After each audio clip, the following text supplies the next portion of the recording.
প্রত্যেক বান্দার উচিত আল্লাহ পাক রব্বুল আলামিনের কাছে এই নিয়ামতগুলা সবসময় চেয়ে নেওয়া। নাম্বার ওয়ান, আল্লাহ পাক রব্বুল আলামিনের কাছে সবসময় সুস্থতার জন্য দোয়া করা, আল্লাহ তুমি আমাকে সুস্থতা দান করো। নাম্বার টু, আল্লাহ তুমি আমাকে পর্যাপ্ত পরিমাণ হালাল রিজিকের ব্যবস্থা করো, আমার যেন সংসারের মধ্যে কোনো অবস্থাতে অভাব অনটন না পড়ে। নাম্বার থ্রি, আল্লাহ পাক রব্বুল আলামিনের কাছে সবসময় চাওয়া, আল্লাহ তুমি আমার জন্য একটি নেককার স্ত্রী অথবা নেককার স্বামী আল্লাহ পাক রব্বুল আলামিনের কাছ থেকে চেয়ে নেওয়া।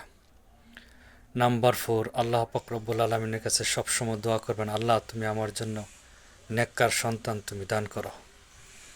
নাম্বার ফাইভ, আল্লাহ পাক রব্বুল আলামিনের কাছে সবসময় দোয়া করবেন, আল্লাহ তুমি আমার জন্য একটি বাসস্থান দান করো। নাম্বার সিক্স, সর্বশেষ যখন তুমি আমাকে দুনিয়ার থেকে উঠাই নিবা তখন তুমি আমাকে ইমানের সহিত মৃত্যু দান করো। মৃত্যুর সময় আমাদের মুখে তুমি কালিমায়ে তৈবা যাতে করে পড়তে পড়তে দুনিয়ার থেকে যাইতে পারে সেই তৌফিক তুমি আমাদেরকে দান করো। এটাই হলো বান্দার জন্য সর্বশ্রেষ্ঠ নিয়ামত।